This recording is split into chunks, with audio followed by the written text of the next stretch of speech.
салом. мавзӯи буда дарси мо анализаторҳо сохторҳое мебошанд ки тавассути ин сохторҳо тамоми хабарҳо аз муҳити атроф ба қишри нимкураи калони мо бурда расонида мешавад ва баъдан мо муҳити атрофро дарк мекунем. Кадом анализаторҳоро мо медонем? Ин анализатори босира яъне биноӣ, анализатори сомеа шунавоӣ, анализатори шома яъне буйфаҳмӣ, анализатори зоиқа яъне қабули мазза, анализатори ломиса яъне ламс кардан, ламс мекунем мо ҳис мекунем муҳити атрофро. дилхоҳ анализатор аз се қисми асосӣ иборат мебошад, яъне қисмати канорӣ, қисмати гузаронандагӣ ва қисмати марказӣ. қисмати канории анализатор ҳамеша рецептор мебошад. қисмати гузаронандагӣ ин нахҳои асаб, қисмати марказӣ бошад, ин қишри нимкураи калони мағзи сар мебошад. пеш аз оне ки мавзӯи имрӯзаи хешро шурӯъ кунем, саволеро ба шумо пешниҳод кардани ҳастам. оё шумо медонед ки ҳангоми овози баланд яъне садои баланд гаварак чашм васеъ мешавад? агар медонед ҷавоби шуморо интизорем. анализатори сомеа,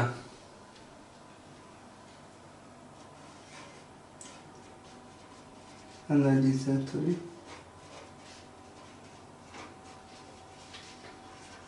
сомеа.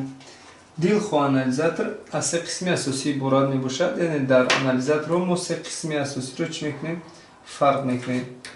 якум қисмат қисмати канорӣ ном дорад, қисмати канории анализатор, қисмати канорӣ. дуюм қисмат қисмати гузаронандагӣ,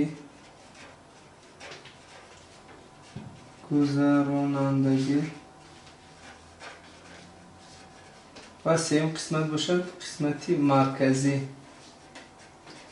дилхоҳ анализаторе ки шумо мегзаред ҳанами се қисматро дар он чӣ дида метавонед.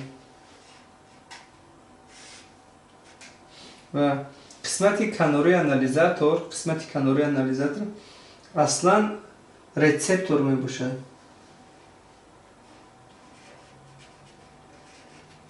рецептор сохторҳои мағз буд ки барои қабул кардани хабарҳо таъсири ангезандаро ба импулс табдил медод. дуюм қисмат қисмати гузаронандагӣ, ин нахи асаб мебошад. нахи асаб ба ҳисоб меравад. сеюм қисмат қисмати марказӣ бошад, ин қишра, қишри нимкура, яъне нимкураҳои калон мегӯем, қишри нимкураҳои калон ба ҳисоб меравад. вақте савол мешавад ки қисми канории анализатори сомеа дар куҷо ҷойгир аст? қисми канории анализатори сомеа дар куҷо? дар гӯш. дар кадом қисмати гӯш? дар гӯши дохилӣ. дар гӯши дохилӣ. дар гӯши дохилӣ. дурусттараш агар гӯем, дурусттараш дар гӯши дохилӣ ҷойгир шудааст ҳалзун, яъне дар дохили ҳалзун. агар боз ҳам пурратар карда гӯем, дар дохили ҳалзун узви кортиев ҷойгир аст. номи олим қатъӣ кортиев. маҳз дар анами узви кортиев рецепторҳои сомеа ҷойгиранд, яъне рецепторҳои сомеа дар узви кортиев. агар савол бошад ки рецепторҳои сомеа дар куҷо ҷойгир аст, агар дар ҳам вариантҳо агар узви кортиев бошад, шумо ҳатмӣ узви кортиев мегиред. агар узви кортиев набошад, баъд чӣ мегиред? ҳалзун. агар ҳалзун набошад, баъд чӣ гирифтан мумкин? баъд гӯши дохилӣ. қисми гузаронандагии анализатори сомеа. қисми гузаронандагии анализатори сомеа ин асаби ҷуфти ҳаштум мебошад. асаби ҷуфти ҳаштум ном дорад асаби даҳлезу ҳалзун. асаби даҳлезу ҳалзун. асаби даҳлезу ҳалзун. асаби даҳлезу ҳалзун аз ду қисмат иборат мебошад. ду қисмат дорад. қисмати сомеа яъне вазифаи шунавоиро иҷро мекунад. қисмати мувозинат. дуюм қисмат қисмати мувозинат. ва қисмати марказиаш гуфтем дар қишри нимкура ҷойгир аст. дар кадом қисматаш? در پله های مقصر ما گذاشتیم که در پله چکه، در پله چکه، در پله چکه جایگیر شده است.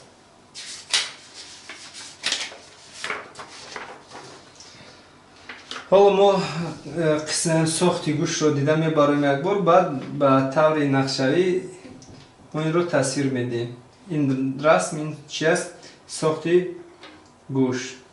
کلام قسمت ها رو درو می باشد. یکم قسمت، این قسمتی که شما میبینید از بیرون همین سفره گوش نام دارد. همین چی است؟ سفره گوش. یکم قسمتی آن چی است؟ همین قسمتی گفتیم سفره گوش. سفره گوش. اصلا سفره گوش وظیفه جمع کردن لکت است. یعنی جمع کردن موج صدا رو جمع میکند، به کجا وارد میکند؟ به نی بیرونی سامیه. دوم قسمت نام دارد، اینجا شروع میشود، این قسمت شروع میشه اینجا نام دارد نی بیرونی سامیه. ما داریم نی بیرونی و نی داخلی. نی بیرونی سامیه، نی بیرونی سامیه همین است، در گوش داخلی قرار دارد، در گوش بیرونی قرار دارد. این چیزی که ما گفتیم این چی است؟ نی بیرونی سامیه، نی بیرونی سامیه. و در قسمت داخل بانم این قسمتی که ما میبینیم چیزی کبود، این هم دارد پرده گوش. بسیار هم میگم پرده گوشش کفیده است، انا این میکفه پرده گوشه، یعنی پرده گوش و نغوره پرده، نغوره پرده یا نام دارد چی؟ پرده گوش، نغوره پرده یا چی؟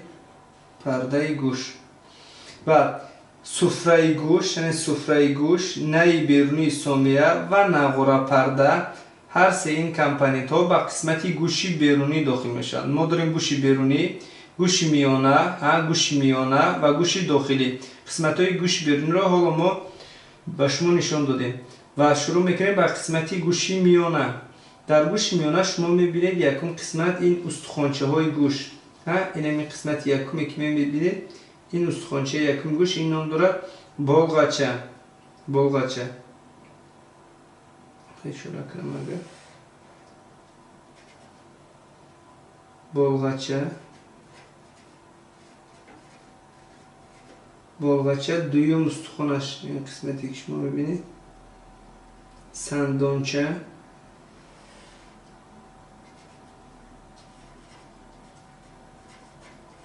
سندانچه. و انا این ماید خورده که شما میبینید نام دارد ریکوبچه، ریکوبچه. سه استخوانچه، استخوانچه همه خورد میگن که ریکوبچه، ریکوبچه یا ریکوبک، یعنی استخوانچه دو بلغچه، سندانچه، ریکوبچه. بعد کوکی گوش میانه ما داریم، کوکی است، یک گوش میانه با بخود کوکی دارد و این کوکی با هوا پرشده است. داخلش با چی؟ با هوا، با هوا پرشده است. و بعد از این باز دیده میشه چی؟ نی ما داریم نی بیرونی سامیه و داریم نی سامیه. نی سامیه این با نام علیم، با شرافت علیم نام دارد نی یوستخی. یوستخی باز میگم نی یوستخی ان همین نی سامیه است.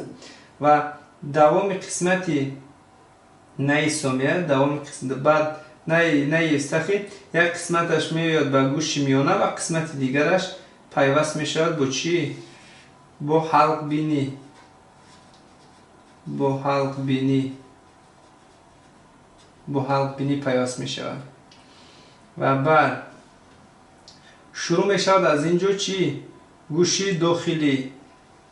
در همین ریکوبچه رفته پیوست میشود به یک سوراخی، یک سوراخی است. این سوراخی نام دارد سوراخی بیضه شکل یا سوراخی اولی.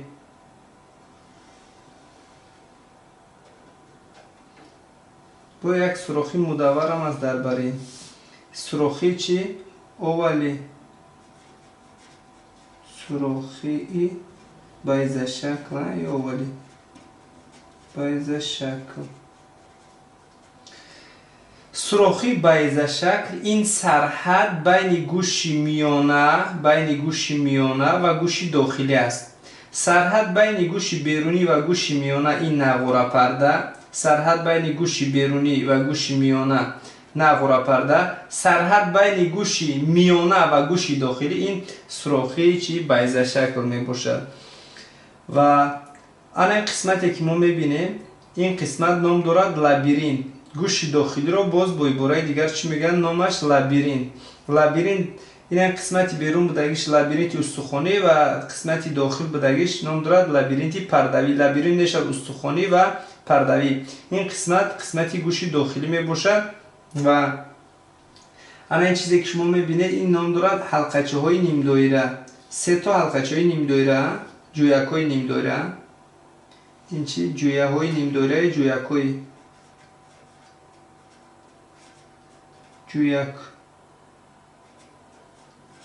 های نیم دایره. ببینید نیم است، نیم دایره، نیم جویک های نیم دایره. بعد این قسمت نام دارد، این قسمتی که شما میبینید این قسمتش نام دارد دهلیز. این قسمت نام دارد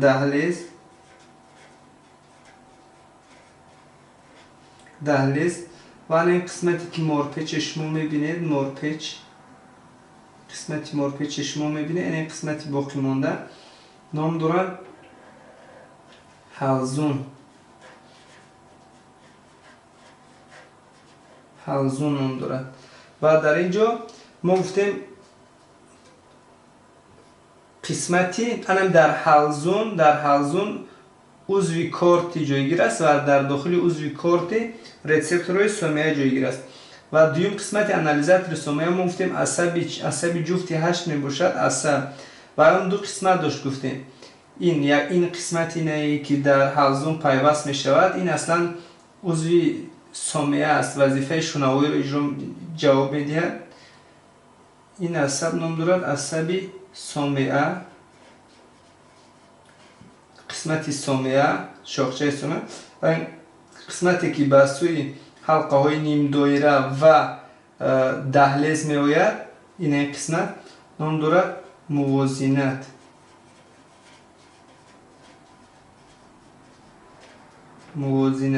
خلاصه وظیفه حلزون این عضو موازنت سومیه شنوایی، وظیفه حلقچه های نیم دایره و دهلیز باشد وظیفه موازنت، برابری بدن.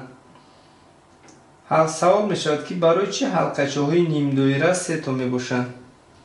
حالا ما یک رسم خوب داریم برای شما. در این رسم با سوال داده می فهمونیم.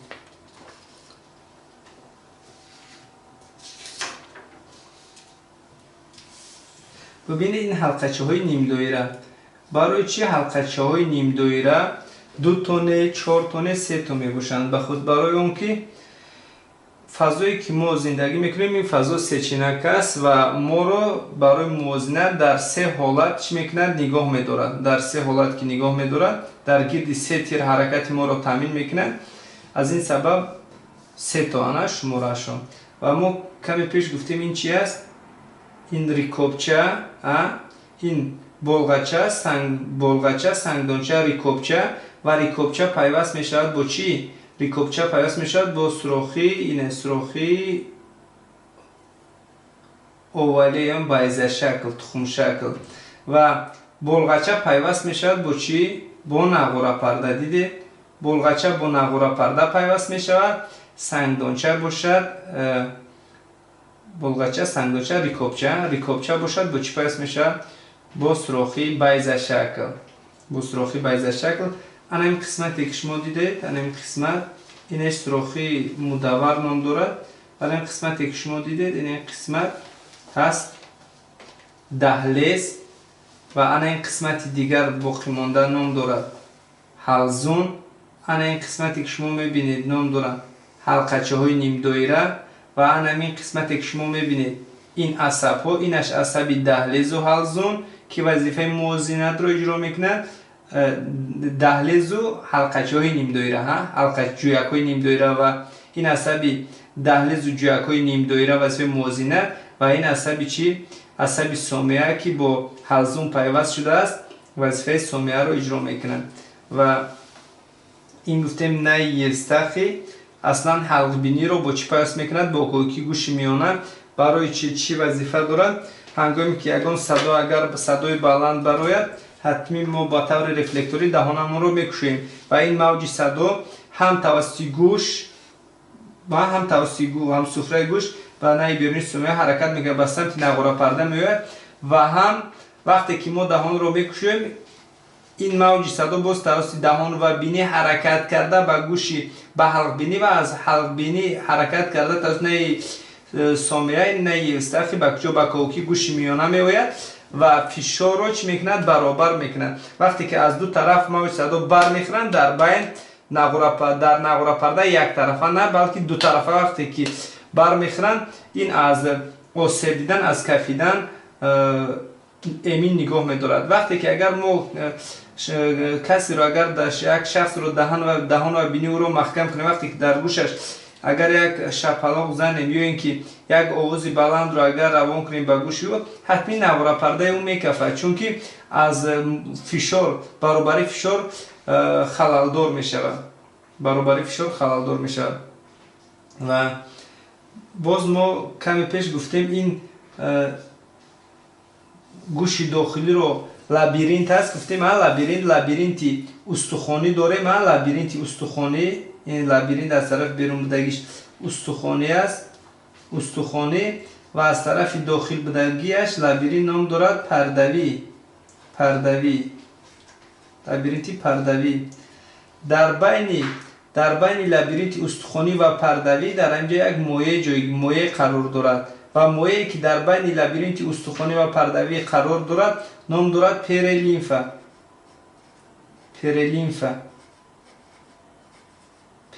نام دارد.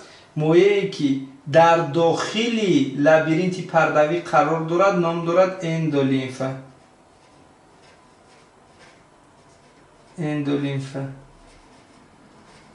اندولیمفا نام دارد. بعد پریلیمفا از اندولیمفا چی فرق دارد؟ یکم که پریلیمفا در بین لابیرینت استخوانی و پردوی قرار دارد اندولیمفا در داخل لابیرینت پردوی. اگر شما ببینید ساخت و ترکیب پریلیمفا رو این مانندی دارد به چی؟ به مایع. این پریلیمفا و اندولیمفا مایع اند. هنگامی که این مایع حرکت میکند بعد میزگانک هایی که در عضو کارتی قرار داشته به انگیزش میان و در اینجا میتواند چی؟ تاثیر انگیزنده را به این پروسسور تبدیل دهد. اگر شما ترکیب پریلیمفا رو ببینید با پلازما خون مانندی دارد پلازما و مایع هرومه است مایع هرومه است لیکور میگن یعنی ترکیب پریلیمفا مانندی دارد با پلازما خون و مایع هرومه است. اندولیمفا باشد ساخت اندولیمفا ترکیبش مانندی دارد با مایع داخل حجره. مایع چی؟ داخل حجره. این مانند چی؟ فرقیت پریلیمفا از چی؟ از اندولیمفا می باشد و وظیفه عضو کارتی را چی؟ نه استخر رو ما قید کردیم وظیفه نقره پرده گفتیم این سرحد بین گوشی بیرونی و گوشی میانه است. وظیفه سوراخی اولی باشد این هم سرحد بین چی؟ گوشی میانه و گوشی داخلی است. وقتی که موج صدا به سفره گوش برمیخورد حرکت کرده به کجا میاد؟ به نه بیرونی سومیه میبیاد. به چی تاثیر میکنند؟ به نقره پرده. وقتی که نقره پرده بالا پیش میاد این هنگام توسط استخوانچه های گوش حرکت کرده به چی؟ موج صدا رو به چی میارن؟ تا به ریکوبچه میاد، بلغچه، سنگدانچه، ریکوبچه، آنها به یکدیگر پیوستند، آنها به حرکت میدارن و توسط ریکوبچه با یک تاثیر به همین سوراخی اولی تاثیر میکنند و در نتیجه در داخل این چی جایگیر است؟ پریلینفا و اندولیمفا این مایع به حرکت میدارن. وقتی که مایع به حرکت در آمدن این هنگام در عضو کورت یعنی میجگانکایی که در عضو کورت قرار دارن این به حرکت می آید و در نتیجه میتواند که آنها به یکدیگر برخوردن تاثیر این انگیزنده رو به چی تبدیل به ایمپولس عصب در داخل این عضو کورتی تاثیر این موج صدا به چی مبدل میگردد؟ به ایمپولس عصب. این کارو چی میکنه؟ رسپتورهای عضو کورتی و همین ایمپولس عصب توسط عصب سومیه، اینش سومیه است، اینش موزه، توسط عصب سومیه حرکت کرده به کجا می رود؟ یکم از حرکت کرده به مغز میانه دونیچه چهار تپه، دو تپه کجا؟ دو تپه قفا و از اونجا بعد حرکت کرده بعد مغز مبینی، از مغز مبینی به نیمکره کلان مغز پله چکه رفته، در اونجا تاثیر انگیزنده یعنی این ایمپولس این خبر رفته قبول کرده میشه، تحلیل میکنن. خلاصه همین انالیزاتورها توسط انالیزاتور باید خبرها تا به نیمکره کلان تا به قشر نیمکره کلان رفته رسد، درک کرده شود، تحلیل کرده شود. این وظیفه رو این وظیفه رو انالیزاتورها چی میکنن؟ اجرا میکنن. خلاصه یکم تاثیر انگیزنده، تاثیر صدا به سفره گوش، از اونجا یکم به سفره گوش، دوم به کجا؟ به نهی بیرونی سومه، سوم به ناقوره پرده، چهارم به استخوانچه های گوش، پنجم به سوراخی بیضه شکل، حرکت پریلینفا و من بعد اندولیمفا با تاثیر به انگیزش آمدن رسپتور عضوی کورتی تاثیر انگیزنده به ایمپولس عصب تبدیل یافتن. هشتم نهم این ایمپولس عصب توسط نخ عصب حرکت کرده به کجا؟ تا به نیمکره کلان. دهم در نیمکره کلان در پله چکه رفته این خبر داده می شود، یعنی قبول میکند و تاثیر نتیجه این کار رو چی میکند؟ تحلیل میکند و انالیز میکند. خلاصه چی باید کرد؟ بعد جواب میشود از اون منطقه جواب میآید. حالا ما همین قسمت های گوش رو بار دیگر به طور نقشه‌ای به شما میفهمونیم و درس خود در اینجا به اتمام میرسونیم. در ساخت عضوی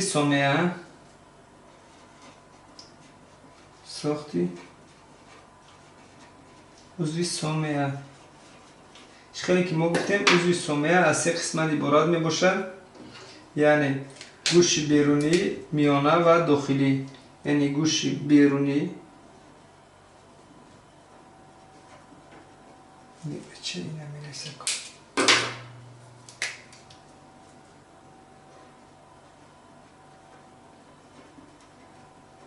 گوش بیرونی روچکه نمی‌نویسه اگان تا داری بیار که ایجا گوش بیرونی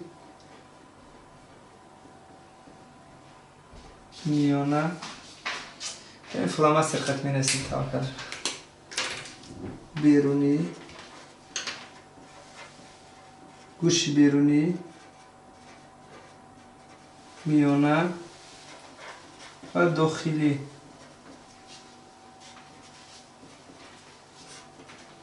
بیرونی، میانه و داخلی.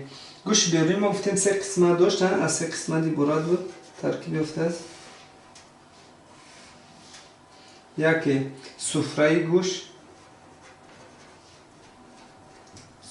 گوش، دویم نهی بیرونی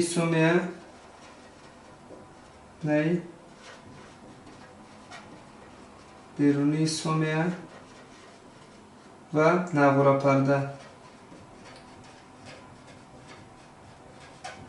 پرده را باز میگم پرده گوش. در گوش میانه هم سه قسمت ده میشه.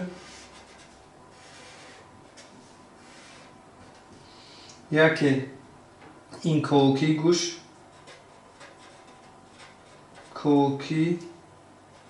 گوش میانه که با هوا پر شده است. بعد از این استخوانچه های گوش،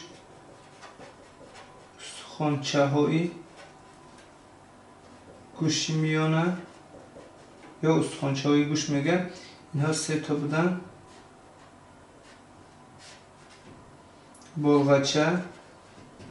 بلغچه، سندانچه، ریکوبک. و بعد از این قسمت سیومش کوکی گوش میونه، استخوانچه های گوش میونه. بعد نهی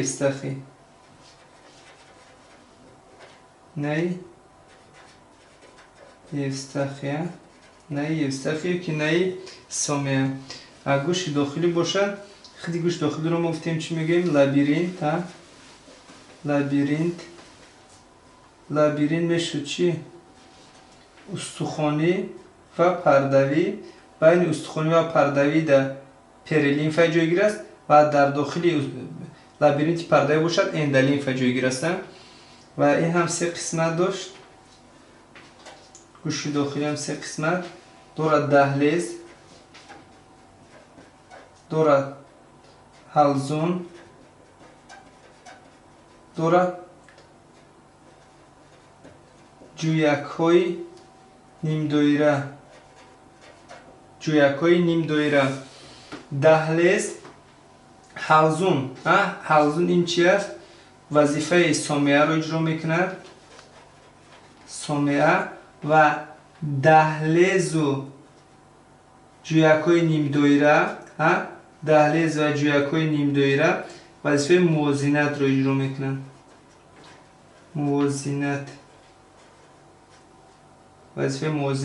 میکنن. در اینجا ما یک بار گفت زدیم، بار دیگر با شما تکرار میکنیم که ما داریم نغوره پرده. نغوره پرده این سرحد بین گوش بیرونی و گوش میانه. یکم. دویم داریم سوراخی بیضه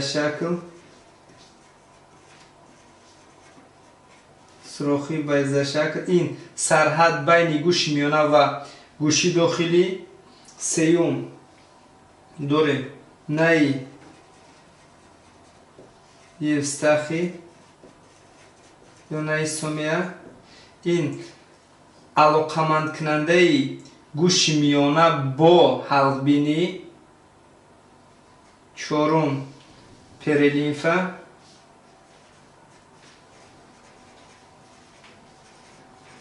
مویی که در بین لابیرینت استخوانی و پردوی جایگیر است که ترکیبش مانند دارد با پلازمای خون و مویه هرومغزه با لیکور. پنجمش اندولیمفا.